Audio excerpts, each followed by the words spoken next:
Okay, so to catch you up to speed, if you haven't been tracking with us, we're going verse by verse through the entire Gospel of Mark. Last week, we saw an amazing story where this Syrophoenician Gentile woman came to Jesus as he was now traveling in the Gentile territory, and she said, Jesus, my daughter's demon-possessed. Would you come and heal her? And it was interesting. Last week was the only miracle recorded in the Gospel of Mark where Jesus healed somebody, having never actually touched them, having never been physically present with them, and having never even spoken a word. Like, all Jesus said is, your faith has made your daughter well, go. Like, that was it. And so in contrast with that, where Jesus cast this demon out of this girl with not even any physical contact or speaking a command or anything, we see another healing of Jesus here where we pick up today that goes in a completely different way. And so check it out, Mark chapter 7, starting in verse 31. It says this: Then he returned from the region of Tyre and went through Sidon to the Sea of Galilee in the region of Decapolis. So Jesus is kind of moving. He's a traveling evangelist, if you would, and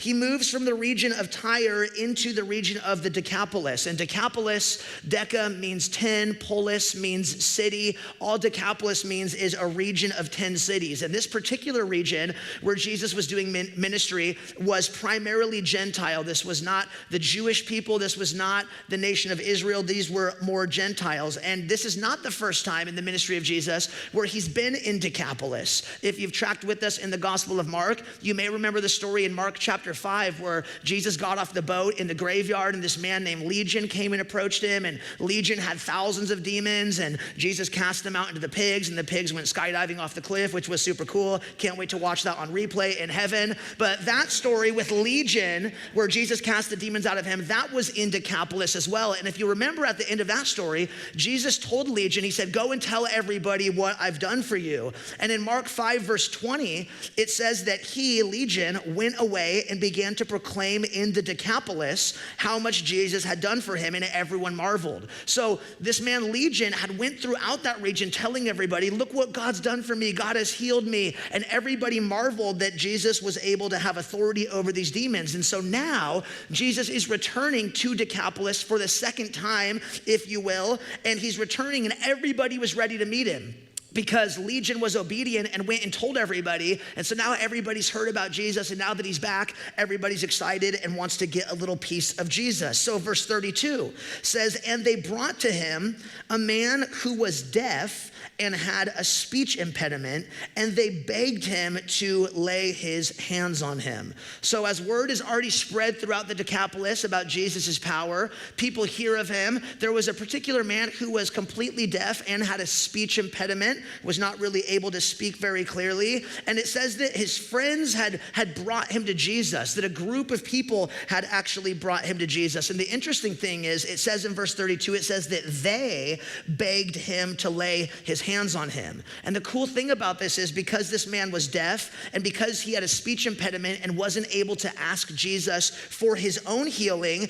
his friends actually did that on his behalf. His friends must have heard that Jesus was in town because he couldn't hear. And his friends said, hey, would you lay your hands on him? Would you heal him? Because he couldn't request that himself. And it's so cool. We see in here just a beautiful picture of what friendship actually should look like. At the heart of true friendship is always and should always be a desire to bring our friends closer to Jesus. That's what these guys did.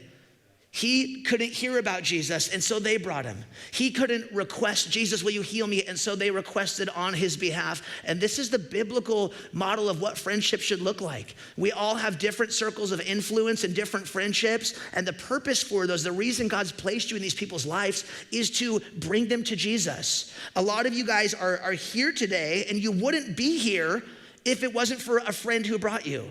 A lot of you are here today who are following Jesus, and if you think about, how did I get to this point where now I'm following Jesus, and you look back on your life and say, wow, it was a friend. It was actually a friend who shared the love of Jesus.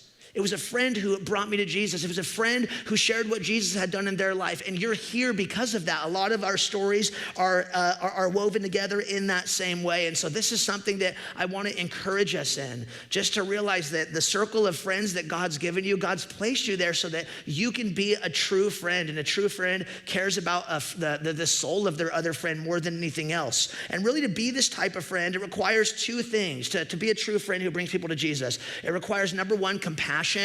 These friends saw that, man, he hasn't heard about Jesus. He can't. He hasn't spoken to Jesus. He can't. They had compassion on their friend and they brought him. If you're going to bring your friends to Jesus, you have to have compassion and see their brokenness and see who they are apart from Jesus and be moved by compassion. And the second thing is sacrifice. To bring a friend to Jesus, to share what Jesus has done in your life with a friend, that's always going to have a cost with it. It's never easy. For these guys, it was sacrificial. They had to lay down their own time. They had to physically bring him to Jesus. They had to speak on his behalf. And this is the model that we see here. And this is something that we have the privilege of getting to do with the friends God has placed in our life. God, give us compassion for them. Give us compassion to share your love with them and help us to be willing to esteem their needs as higher than ours. That's the model that Christ set for us, and sacrifice and lay it on our lives on their own behalf to bring them to Jesus. So the simple question I just would like to have you guys just process through, even pray through this week is, man, who are those friends in your circle of influence who God has brought into your life so that you can bring them to Jesus, so that you can share Jesus with them? And it's such a beautiful thing when you see the breakthrough, when you see your friends who weren't walking with Jesus now walking with Jesus, and you get to be a part of that. We have the privilege of partnering with Jesus by bringing his kingdom into other people's lives. Amen to that? Amen. So they brought him to Jesus and they begged Jesus, lay your hands on him. He can't hear and he can't speak. And check out verse 33. It says, and taking him aside from the crowd privately, he put his fingers into his ears and after spitting, touched his tongue. And looking up to heaven, he sighed and said to him, Ephatha, that is, be opened. So Jesus sees this group of friends bringing this man to him, and they say, hey, would you lay your hands on him and would you heal him? And it says in verse 33, which is interesting, that he took him aside privately from the crowds. Now, why is it that Jesus did that? There's a lot of people who were coming to Jesus and wanting to see Jesus. Why is it that Jesus took him aside privately to heal him? Well, probably two primary reasons. Number one, this man being deaf and having a speech impediment was used to being a spectacle, was probably used to in crowds having people look at him and point at him and mock him and make fun of him. And so Jesus takes him aside in private because Jesus didn't intend for his healing ministry to be some sort of spectator event or for attention to be drawn to this man again because he'd already had that his entire life. And so he pulled him aside because that's what would best suit this man in his scenario. And then secondly, which is really interesting, Jesus takes this man away from the crowd, away from the noise, away from the people so that he can restore this man's hearing. And so Jesus was actually showing this man that it was in the place of silence, it is away from the crowds, away from the noise, where he would actually be able to hear Jesus with clarity. And it's so beautiful and it's actually so paradoxical, but if you think about it, in order for this man to hear, he had to get away from the noise. In order for him to be able to hear Jesus and hear what God had for him, he had to get away from the crowds. And it's so interesting because the exact same thing is true for your walk with Jesus and for my walk with Jesus. If we want to be able to hear with clarity, Jesus, what are you saying? What are you speaking? We actually have to get away from the noise. We actually have to get away from the crowds. And the reality is the hurry and the hustle of modern life, how most of us live today, it has deafened our ears to be able to hear the voice of God. It's the nonstop feed of social media, the nonstop Netflix, the nonstop Hulu, the nonstop hanging out with friends and family, and we're just going, and it's noise, it's voices, it's people, it's friends, it's all fun, it's all good, but we rarely get that time to actually just get away from the crowd and with clarity be able to hear Jesus and what he's speaking. And there's just this never-ending draw to the crowd. There's a never-ending draw to the culture. There's a never-ending draw to what is everybody saying. But if we want to hear what Jesus has to say, Jesus took this man and he pulled him away from the crowd. He brought him away privately. And in that space of privacy, away from the crowds, his ears were opened. And if you're in a season of life right now where you feel like, man, I've known Jesus and I've walked with Jesus, but there just seems to be this spiritual deafness, the only cure for that is to be able to get away from the crowds and to come and set aside time and space to be alone with Jesus. And in that space, you'll hear his voice with clarity. And this is something more than ever that I believe our generation really needs to hear, because we're so addicted to hearing all the voices of culture. What are people saying on social media? What's the news saying? What are people saying about the show? But more importantly, man, what is Jesus saying? And if you can't answer that question, if someone asks you right now, hey, what's Jesus been saying to you? If you can't think of the last time you heard like, wow, like that's what he wanted from me, then this could be like the word for you of, man, you got to get away from the crowd. You got to get alone with Jesus, because that's the most important thing. In a culture where everybody's speaking and everybody has ideas, we need to come back to the most important voice, which is the voice of Jesus. And so I want to just challenge you to ask yourself that question. What's Jesus been speaking to you? What's he been saying to you? And if you can't answer that question, not in a condemning way, I want to just challenge you though, man, get alone with Jesus this week. Start to build your foundation on that intimacy of a personal relationship that Jesus has for us. And that's only possible away from the crowds in the private space. So Jesus pulls him away from the crowd privately. And then look what he does. This is in complete contrast to the healing last week, where Jesus didn't even go to the girl. He didn't even say anything. He's just like, nope, she's healed. In this case though, Jesus does something completely different. It says that he put his fingers into his ears, and after spitting, he touched his tongue. Most likely, most commentators believe he spit on his hands and touched the man's tongue. And then he looked up to heaven, and then he sighed. He took a deep sigh, and then he actually spoke a command and said, Ephphatha, which is be opened. And so Jesus here heals in a completely different way. Why is it that Jesus is going through all these routines? Why is he putting his fingers in his ears? Why is he spitting and touching his tongue? Why look up to heaven and sigh? Why not just heal him like he did last week, the woman who was demon possessed? Why not just be like, you're good, and then like it happened? Because Jesus could do that. Jesus didn't have to touch his ears. Jesus didn't have to touch his tongue. Jesus didn't have to look up to heaven. He didn't have to say, be open. Why is it that Jesus did all of these things if he didn't have to? And the amazing thing is this: Jesus did all of this specifically for this man. He did it for this man. And what I mean by that is Jesus communicated to this man, this individual, in a way that he could understand. Jesus was using physical signs through his body language to show the man what he was about to do. This man is deaf, he can't hear. This man is mute and he can't really speak. And Jesus can't talk to him. And so Jesus, first off, puts his fingers into his ears. He's showing the man, because the man can't hear, here's what I'm gonna do. I'm gonna heal your ears. I'm gonna restore your hearing. He then spits and touches the man's tongue. In the first century, saliva actually was medicinal. And so he was showing symbolically, I'm gonna heal your tongue. I'm gonna heal your speech and allow you to speak. He looks up to heaven. Why did he do that? He was communicating to the man the source of his power, that the healing is gonna come from heaven, the healing is gonna come from the Father. And then he sighed, he took a deep sigh, which this man would have been able to see. He was communicating through that a gesture of empathy, showing God's heart for this man in his state of brokenness. And so all of these signs and symbolic acts that Jesus did in this particular situation were uniquely suited for this man's needs. He knew that if I can communicate to this man in this way, if I can touch him, if I can look visually and show him this is coming from the Father, he's gonna understand that he needed it in that unique way. And in this, we see something so beautiful. We see that Jesus knows us personally and he knows us perfectly. The fact that this is how Jesus chose to heal this man in his personal, particular situation is so amazing that Jesus knew he needs this to be able to see what I'm gonna do.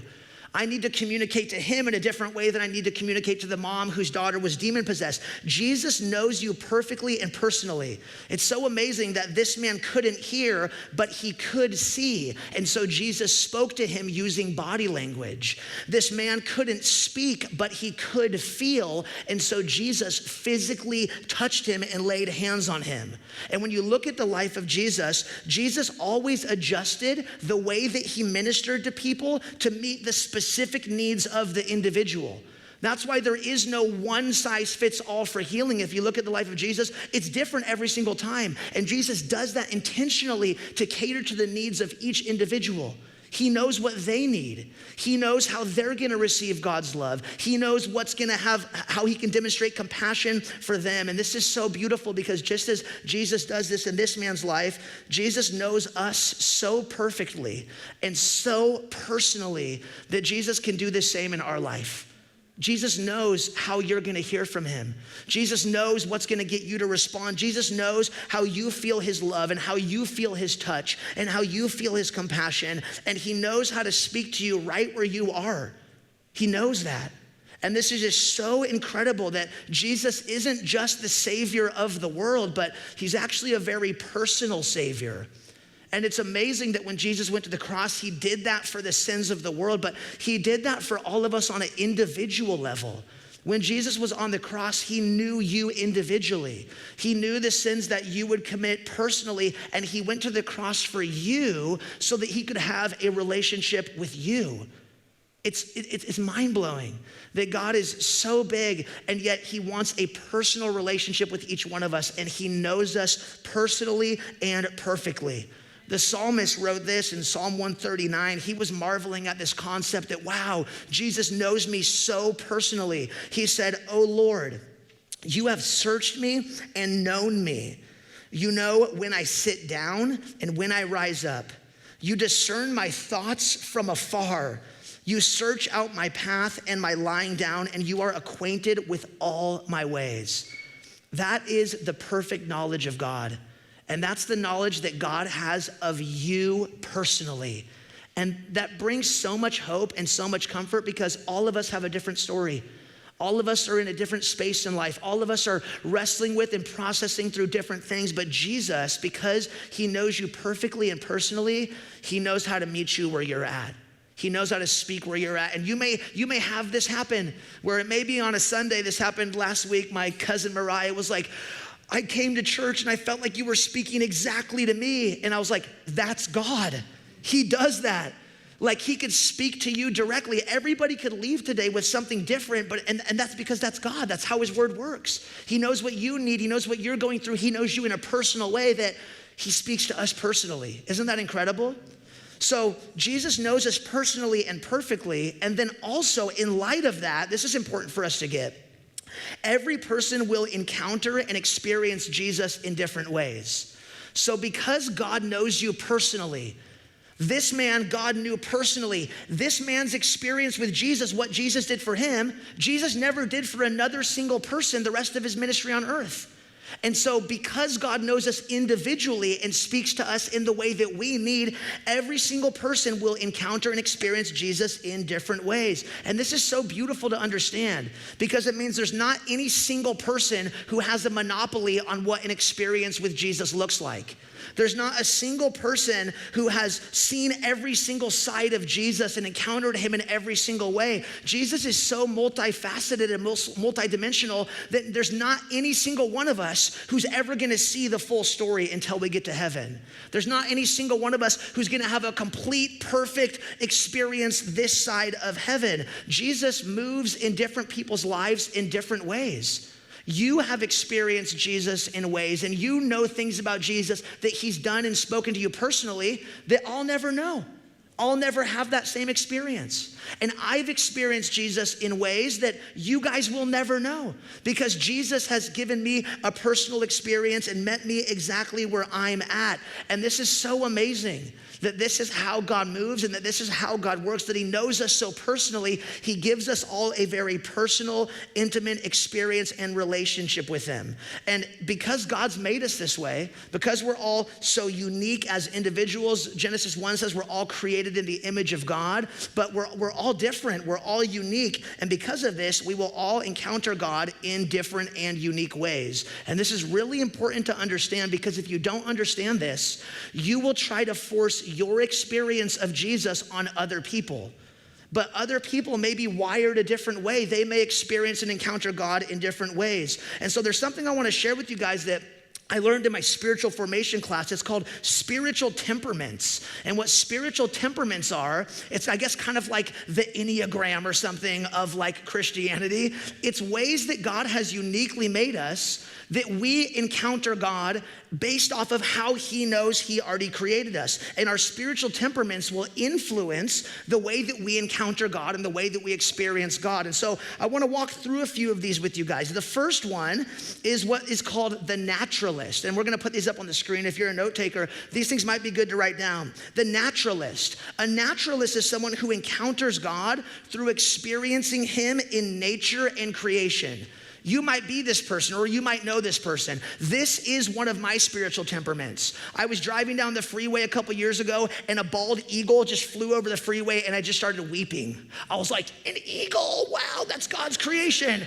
My wife was sitting there, she's like, what are you doing? And I was like, you don't get it. Like, she's not a naturalist, but I am. I can go out and like just sit and like look at, like we were on this Iceland tour, me and my wife, like 3 years ago, we're going through Iceland, and I wanted to stop at every single waterfall, and there's like a million. It was like we drive 2 minutes, oh my gosh, we have to see that. She's like, why? We just saw one like 2 minutes ago. And it's because like this is how I'm wired. It's like, wow, God, I see you in creation. God has made certain people this way. That's the naturalist. The second one is the sensate.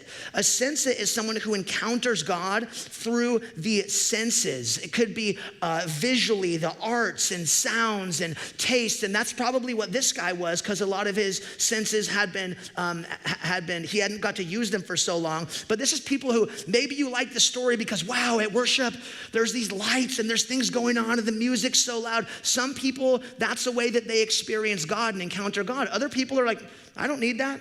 I don't care about that. I don't want that. But some people do, and God has made certain people that way to encounter him through the senses. Then there's number 3, the traditionalist, which is people who encounter God through rituals and traditions. This is people who would maybe love a church that is a lot more formal, and let's stand and do this, and let's read this together, and there's cool stained glass. These are the people who encounter God through traditions. It could be they're more into the sacraments and spiritual rhythms and just like the traditions. Man, what did the church fathers do? How did the early church do it? Let's do it that way. And there's nothing wrong with that. There's some people who encounter God in more of traditional settings. Then there is ascetics. And ascetics are people who encounter God through solitude and simplicity. These are people who, when you look at a spiritual disciplines kind of chart, silence and solitude and prayer and fasting, these are the ways that these people primarily encounter God. People who are ascetics are like, man, I don't want to go to church on Sunday, but I want to sit in my room all day and just pray and just be still and be quiet before the Lord. And some of you guys have a hard time with that. And you're like, I'm going to church on Sunday because to sit in my room by myself with God is freaky for 5 minutes, right? And this is just the reality. Some people are more prone to this. They want silence. They want to be with God. They want to pray. They want to fast. That's the ascetics. Then there is activists. Activists are people who encounter and experience God through confrontation with evil. And we are so thankful that there's people who are activists. These are people who are so passionate about fighting social injustice. These are people who are typically saying, man, I'm gonna go over to Turkey or Iran and be a missionary for 30 years. These are activists. These are people who their faith is expressed and they encounter God through going out and proclaiming the gospel and going out and fighting evil and confronting injustice. And that's a beautiful thing. God has hardwired people that way. Some people are like, I don't want to go on a missions trip. Some are like, no, I don't, but some people do. And that's amazing that God in his design has created unique individuals that we encounter him in different ways. And so there's the activist. Then there's the caregiver. Caregiver are people who encounter God through serving others. This would be people who say, man, I want to go serve at the homeless shelter. I want to help feed the hungry and take care of the poor. These would be people who love outreach ministry or might be into adoption. Man, how can we serve and take care of the broken? And we're just so grateful that God's made people like this, that some people have more of a servant heart and just want to care for people and love on people, and that's how they encounter God. The next one would be enthusiasts. The enthusiasts are people who encounter God through outward celebration. And the enthusiasts would scare a lot of you guys off, but we need them too. I'm just saying, we need more of them up in this church right here. The enthusiasts are very passionate and very expressive in worship. There's a lot of dancing and jumping and clapping and waving things and stuff like that. And some people are like, what are they doing? That's how God made them. The way that they experience God and express their love to God is a lot more expressive. The rest of y'all are just like this, God, we love you, right? We need more of the enthusiasts up in here, like when we're coming to worship God. It's a beautiful thing. Then there's the contemplative. The contemplative is people who encounter God through adoration. Contemplatives are similar to the ascetic, but a little bit different. The contemplative is very spiritual and very deep in their love and intimacy with God. It's just contemplating and meditating and dwelling on who God is and having just this deep love and this deep intimacy. And then the final one is intellectuals. Intellectuals encounter God through the mind. Intense study of the word, intense apologetic studies, and they love studying theology, and their mind has to become stimulated by truth in order for their hearts to become engaged. We're so thankful that there are people who are intellectuals. These are people who are professors at Bible college, and they love going so deep. A lot of pastors are intellectuals as well. And we see in this just something so beautiful. Again, God knows each individual perfectly. He created us. He knows our spiritual temperaments, and therefore he knows how you and he knows how I hear from him. Some of you are like, after church today, I'm going on a walk on the trails, and like, that's where I hear from God. And some of you are like, that's the worst idea ever. Why would you do that? Some of you are like, I'm going into my bedroom and I'm gonna go and be alone with God. And some people are like, that's horrible. Why would you do that? So what I'm getting at here is, when we understand that God has made everybody different, God knew this man specifically and knew how he would hear from God and how he would encounter God. God knows that. And if we understand this, that God, when he created us in his image, he's created us all differently. Our spiritual temperaments and the way that we hear from God and the way that we encounter God might look different. That's important to know, because if you don't understand that, we can become critical and judgmental towards other Christians and their expression of the faith. We can come critical towards the way that other people hear from God and encounter God and experience God, and everybody's relationship with God is gonna look different. Yes, we all submit to the word and we live under the authority of the scriptures, but how that plays out day by day, week by week in your relationship with God is gonna look different. And so that's important for us to know. God knows us perfectly, he knows us personally, and because of that, every single person will have a different experience with God. And if we can learn to celebrate that and just affirm that in other people, that's the body, right? Paul talks about the body of Christ. Each person's different. Each person has a different role to play. We're not all the arm, we're not all the mouth, we're not all the foot. Everyone's different. And when we learn to celebrate that, wow, look how God's created him, look how God's created her. Can I learn from your experience rather than judge it? Can I say, wow, like maybe I should try that. Maybe I should go and get alone with God. Maybe I should try more of a traditional approach. Maybe I should go and get out in nature. Maybe I should dive deeper into theology. I've never done that before. When we learn to learn from other people's experiences, it can get us outside of our box and it can challenge us, and we'll grow deeper in the faith. So all that's to say, God knew that this is exactly what this man needed. That's why he touched the man, because the man couldn't hear. That's why Jesus, he met him exactly where he was at. And check this out. After Jesus looked up to heaven and he spoke and said, be opened. Look what happens in verse 35. It says, and his ears were opened, his tongue was released, and he spoke plainly. And Jesus charged them to tell no one, but the more they charged them, the more zealously they proclaimed it. So Jesus spoke this command. He said, be opened. And we see here that the results were instantaneous. That instantaneously, in a moment when Jesus spoke the word, his ears were open and he was able to hear, and his tongue was loosened and he was able to plainly speak. Man, we see in this the power of the word of God, that literally Jesus doesn't even have to speak a word, but when he does, everything changes. Like in one instant, this guy who probably had never heard before and barely spoke, it was all changed in a moment. That's the power that we can only experience through Jesus. Only Jesus has the power to do that. And there's things in my life and there's things in your life that may have been broken. There's things in my life and there's things in your life that may be bound, and Jesus in one moment can just speak and say, be opened, be broken, and it can be changed. And I want to encourage you guys, and whatever those things are in your life that you feel are locked up, man, say, God, open those, like break through those. Give me healing, give me your power, let me experience your touch. And when Jesus speaks in a moment, everything changes. But what's interesting in this scenario, last time he was in Decapolis and he healed Legion, he said, go tell everybody what I've done. And that man did. But in this case, Jesus says to him, don't tell anybody. He said he charged them to tell no one. Now, why is that?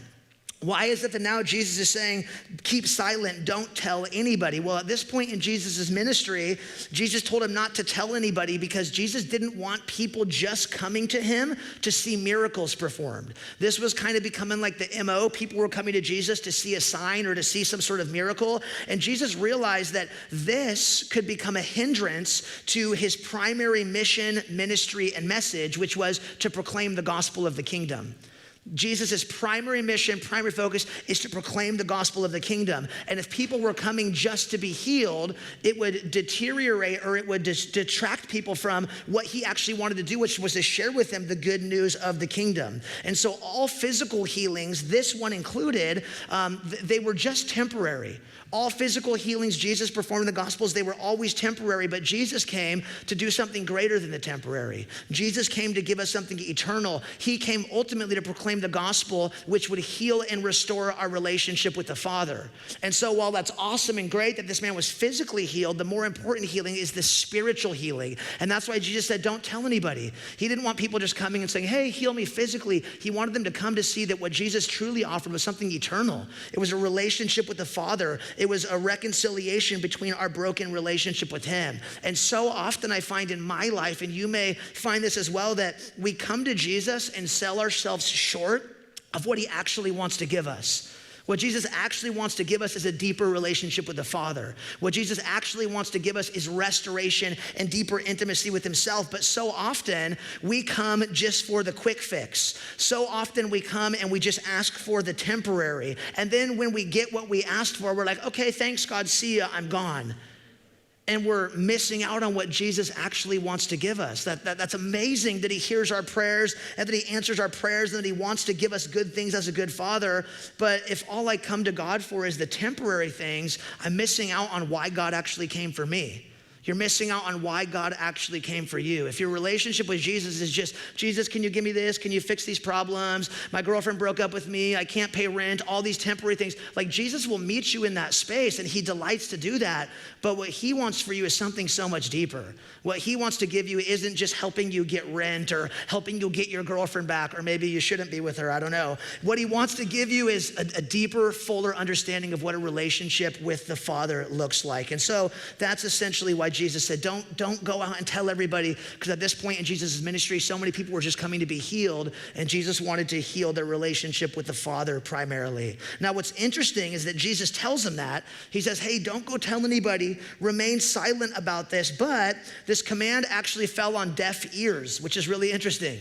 This guy just heard for the first time, and Jesus' first command to him was, don't go tell anybody. But it seems like it just kind of went right through him, because what it says is the more he charged them, that was the guy and his friends, the more zealously they proclaimed it. And I kind of like that. Like, although they didn't do what Jesus said, it's just like this guy just had a radical encounter with Jesus, radical transformation, for the first time being able to hear, experiencing the power of God in his life. And the more Jesus said, don't tell people, the more they went out and told people anyways. And the reality is, when you have a real, true encounter with the person of Jesus, there is nothing that can stop you, like, from going out and telling other people.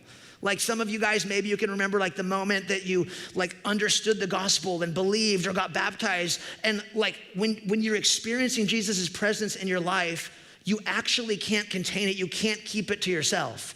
You can't be like, oh my gosh, like I'm a completely changed new being. I don't want to tell anybody. You're like, what Jesus is doing in my life is so amazing. I have to tell everybody. I have to tell my friends. I have to tell my family. That's what was going on here in this case, that this guy was like, man, I just have to do it. So he went out and proclaimed it all the more. He was like, how can I not share and not proclaim all that God has done for me?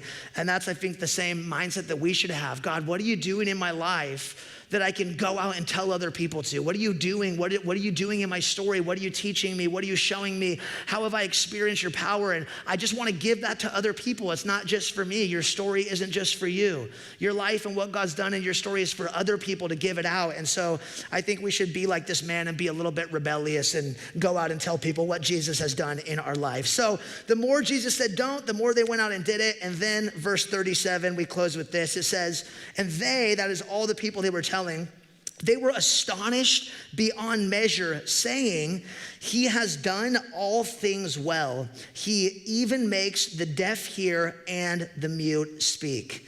Wow, they go out and proclaim, "This is what Jesus has done for me." And the multitudes, all of the crowd, they said two things. They first said, "He has done all things well." This phrase, "He has done all things well," is an echo of the scriptures. It's an echo of two things primarily. Number one, this phrase, "He has done all things well," is an echo of creation. If you are familiar with the Genesis account of creation, in Genesis chapter 1, verse 31, when God looked out at everything he created, it says, "God saw everything that he had made, and behold, it was very good." So when the crowd says of Jesus, "He does all things well," it was an echo of creation that God the Father had declared all things good. Jesus' work in doing all things well was directly connected to the work of the Father in making all things good. What this means is that Jesus here is ultimately fulfilling the role of God in making a new creation. The Son, Jesus Christ's work in redemption is directly connected to the Father's work in creation. It is good, it is done well, and it leaves nothing undone. Jesus here is bringing creation to a climax. And so he does all things well as an echo of creation, but it's also an echo, number two, of restoration and completion. Of restoration and completion. You see, the prophet Isaiah prophesied of a day when the Messiah would come and when he would restore all of the brokenness that sin brought into God's good creation. God created everything and God said it was good. And if you're familiar with the story, man, Adam and Eve sinned, and the result of that was it brought death and destruction into the world, which affected every single aspect of creation. But God promised that one day he was gonna come and restore and make all things good again. Isaiah spoke of it this way in Isaiah 38, verse 5 and 6. He said, "Then the eyes of the blind shall be opened, the ears of the deaf unstopped. Then shall the lame man leap like a deer, and the tongue of the mute sing for joy. For waters break forth in the wilderness and streams in the desert." So at the end of verse 36, when the people say, "He makes the deaf hear and the mute speak," Mark is implying that this is coming to fruition. This is now being fulfilled. The renewal and the restoration of broken creation is being fulfilled in and through the person of Jesus. He has done all things well. The Father created all things well, but sin and death and destruction came in and brought about deafness and blindness and sin and broken human relationships. But they said, "Wow, he's the one, through him. Now the deaf hear. Now the mute speak." It was a fulfillment and the climax of the promise that God always said, "I'm gonna come and I'm gonna restore and I'm gonna bring the creation work back to completion. Although now there is evil and there is sin and brokenness, I'm gonna make a way for my goodness to flow forth yet again." And only Jesus can do that. Only Jesus can restore our brokenness. Only Jesus can forgive our sin. Only Jesus has done all things well. Only Jesus completed and finished the work on the cross. Only Jesus made a way for us to be reconciled to the Father, to give us eternal hope and eternal peace through the finished work of the gospel. And only Jesus will bring to fruition and finish the good work that he's began in us. That's what Jesus is saying here. He's done all things well. He's the climax and he's the fulfillment of the story. We still live in a broken creation. We still live in a time where people hurt other people, and we look around and we say, not everything is good, but Jesus has the ability to restore. Jesus is fixing it. Jesus is making all things new, and he did that through coming to this earth, through leaving the perfect creation in heaven, through stepping down onto the broken earth, and by going to the cross, and by laying down his life for us, by saying, I'm willing to take the punishment of sin. I'm willing to take all the fallen brokenness of creation upon myself, all the judgment that's deserved for that. Jesus took that upon himself. And when he rose from the grave, he defeated it. He said, now there's a way that we can live in a new creation and be a part of restoring God's created order and making all things well. And if you're here today and like this deaf man, you're like, man, I need Jesus. I need hope. I need healing. I need to be able to hear the voice of God. I need to be able to feel the touch of God. Jesus has made that possible by coming to this earth. Jesus has came and touched down to earth. Jesus has came and healed the broken. Jesus has made a way for our relationship with the Father to be restored. And so it's an invitation for every single one of us.